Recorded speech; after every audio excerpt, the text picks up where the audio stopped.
Hey guys, welcome to a moment of sanity. I'm quite tired. It's the sixth time that I'm making this video, but in today's video we are here to talk about trust on your eyes. You are capable of learning and you might know more than you actually think.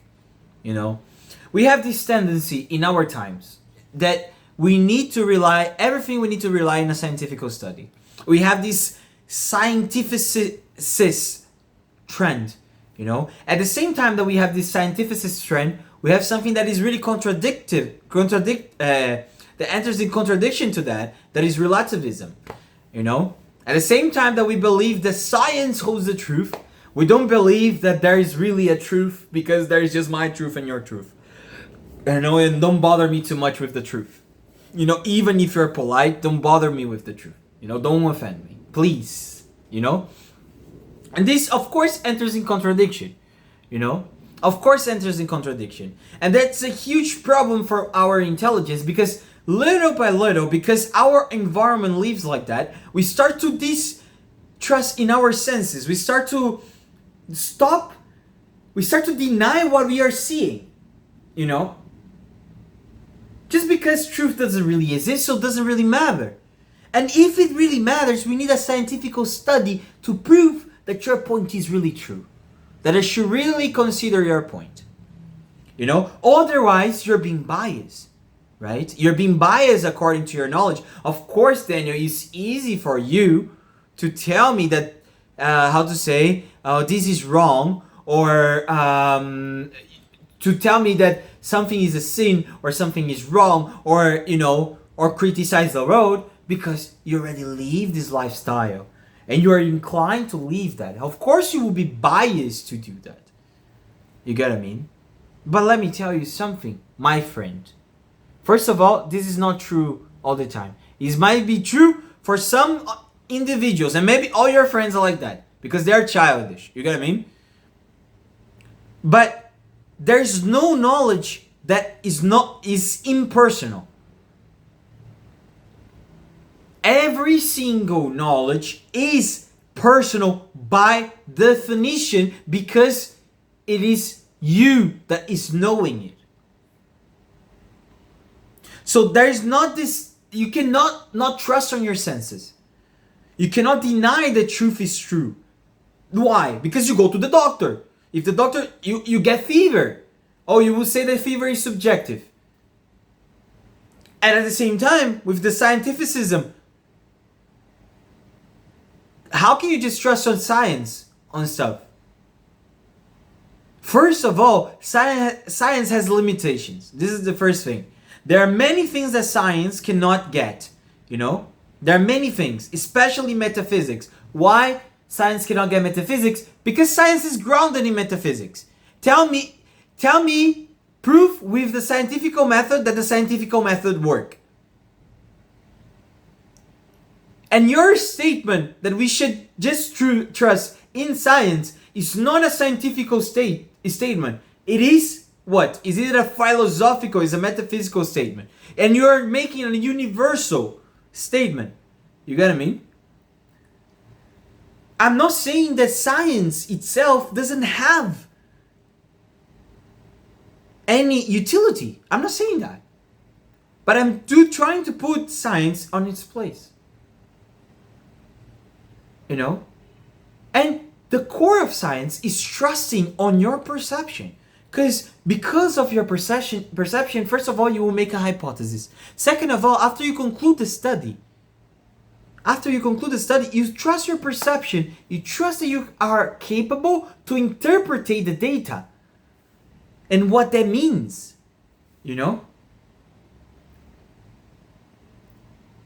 Not just that.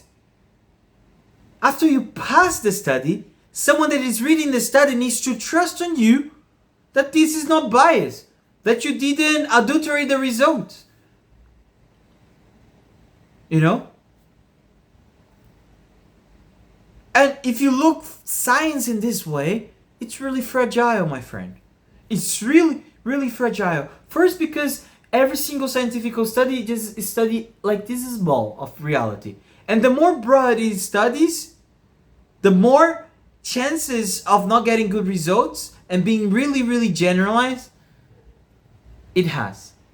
So, Daniel, you're saying that we are in chaos. No, no, no. Trust on your eyes. You might know more than you think. Look to all your life experience. You might know more than you think. There is no knowledge that is impersonal.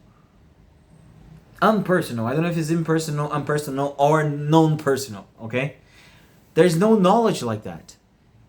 Every single human knowledge came from the principle that is a human that is taking it. So doubting about our capacity to learn from reality is really a dumb thing. You don't really believe on that. You don't really believe on that. That you are not capable of looking to reality. Otherwise, you wouldn't function. You know? So that's the thing. We need to trust more in our eyes. We need to trust more in our eyes. And you will start to realize that you know more stuff than you think. I don't know if it was Aristotle that said this, but I was doing an online course of an introduction to this famous philosopher that I like a lot, Olavo de Carvalho. And the guy that was introducing to Olavo's philosophy, he was saying, right, that you know more than you think. The problem is that you are just not capable of expressing what you know already. And how many times in life someone says or put in words something that we were trying to put in words for such a long time. You know, for such a long time. How many times we are suffering just because we cannot put in words, or sometimes it's because we are not conscious of the suffering. It's bothering us, but we don't really pay attention. We try to suppress it or etc. But how many times it's just because we cannot put in words what we are feeling? How many times? How many times? You know, how many times? The thing is, because we don't trust in our perception, we have this huge tendency that, especially in universities, that everything needs to have a paper, everything needs to have a quotation, and sometimes it's really stupid, extremely stupid, because I would tell my personal experience. I did an essay just with philosophical arguments, you know, and I didn't make any quotation because, from my opinion, what I was saying was obvious. And not just obvious. I was grounded in I was making it grounded in really real things, you know? And then the professor said, "Oh, you don't have quotations. You need to quote someone, you know, like you need to put a scientific study."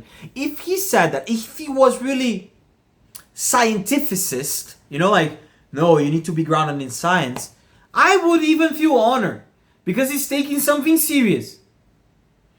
You get what I mean? But in his case, he just wanted me to put like in APA style some random studies that is before 2015, that is after 2015, in the last 10 years, just to put it to sustain my point. And he doesn't even read the studies. How about, what if the studies are wrong? You know? Come on, if you want to be scientificist, at least be it seriously. You know, you need to read the studies to see whether the methods were okay. But because we have this tendency to doubt about our perception, so our universities already communicate that. This is the first thing. Because I'm not scientificist. I think that science explains like, this is more of a reality. You know, and the proof of that is that science itself is grounded in philosophy, and philosophy comes with the meditation of your experience and trying to take what is universal from your experience. And you're like, okay, Daniel, but you don't know whether this universal thing that you're describing is 100% or not. Guess what? Most of the things that you know, you don't know whether it's 100% or not. And let's be honest, in order for you to function in life, you don't need to know them 100% for you to function. You know what I mean? You don't need to understand about the whole economy and make the philosophy of economy to open a business.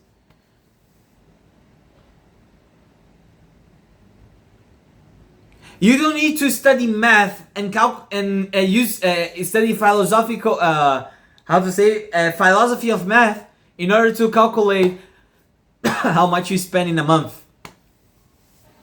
You get what I mean? That's why I'm not scientificist. I think science has huge limitations and doesn't explain everything in reality.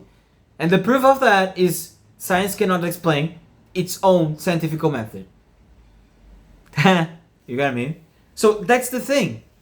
But we're not even on that level. We're not even on that level. Because someone that is scientificist would care about the quotations. And what this causes in you, it causes us to start to doubt about our perception. Because why? You say an opinion in university, that should be the place that you seek truth. And then they say, oh, you didn't set any studies. Oh, but this is just your opinion. You might be biased. And some relativist teachers might be, no, this is your truth and this is my truth. That really hurts, man. And what this causes in you, it makes you start to doubt about your own perception. It makes you doubt about your own perception. But what we should be doing is trying to be grounded in reality, trusting what we see. This is the basics of solving any problem. Imagine if you need a scientific study to prove that you had a problem, my friend. Or your problem is relative, because truth is relative. So we have these two main lines. Of course, you have more in details, more problems that you could break, And I'm not a philosopher, but I'm just making a diagnose that they make you mistrust your experience, and experience is the basics for making every single argument. And then you could say, Daniel, but what if what you tell the person and the person doesn't believe on you, or the person doesn't care about what you're thinking? First of all, if they don't care, there's a bunch of reasons. Maybe they just don't care about truth at all. So you could present thousands of studies and they just don't care. They just don't care. There is this kind of person. But sometimes, if the person doesn't believe on what you're saying, or the person maybe cannot see yet, life is full of this, this kind of stuff. Especially when you're talking about something that requires life experience. Someone that is younger, a child might not understand, Or a teenager might not understand someone that is on their 80s or something like that. And that's the thing. It has this limitation, but doesn't mean that if you show a scientific study, you will prove your point, or you will convince the person. Because here the problem is sometimes not the argument itself, it might be the other person, And even if you show the scientific study, she can go and find another scientific study, to maintain his point. And that's the thing. So trusting in our senses is the first step. And after trusting in what we see, trusting in our senses, like I'm capable of knowledge, I'm capable of knowing stuff, I'm capable to describe what I'm seeing, then comes the study. You need to have this attitude towards your studies, because that's the only criterion that you will use in order to judge whether something is true or not. So when you're reading a book, what I'm talking about is like when you're reading a book, it's useless you seeing the book through the lens of scientificism. It's useless you seeing the book already through the lens of relativism. It's useless. What you need to do really is like, okay, let's pretend for a moment that this is true. And you start to interpret what the guy said. Oh, the guy said that, okay, ducks can breathe inside water. The guy said that children can fly. Imagine. Children can fly, okay. And because children can fly, they can become vehicles in future, blah, blah, blah. Imagine, I'm saying something stupid. what you will do, you will take this knowledge, you will look to your reality, look, and then say, okay, from my experience, can I see, does children really fly? No, this is really stupid. So you destroy already his premise. You do that a bunch of time, you will see that you will just learn new stuff. Because you're open to the other person's opinion. You're not judging what the person is saying accordingly to the philosophical system that you have. But you're judging it. You're throwing the person's idea towards reality. And after his idea being smashed by reality, you see what left. And that's how you learn. And that's how you make sure that you're more and more and more grounded in reality. And not just that. Sometimes authors, literature, poetry, philosophy, history, they speak something they put in words your experience already. That sometimes we are denying because we don't trust in our senses.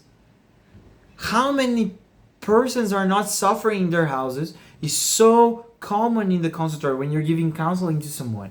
It's so common. It's so common to see people that they don't trust on their eyes. Of course, there's a bunch of other stuff that comes with it, maybe low self-esteem or something like that. Like they never had someone to push them. But here I am pushing you. Trust on your eyes. You might know more than you think. Truth is truth. Doesn't matter from who it comes from. It can come from that great philosopher, or it can come from an old lady through her life experience. And we need to train our eyes. We need to train our perception, not just to see, but also to verbalize what we know. Because most of the time, we know a lot of stuff. We just don't know how to verbalize it. Sometimes we know that that's wrong. We just don't know how to put it in words.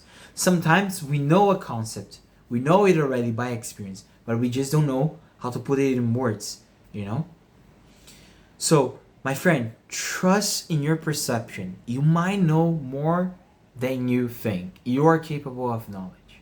See you guys in the next video.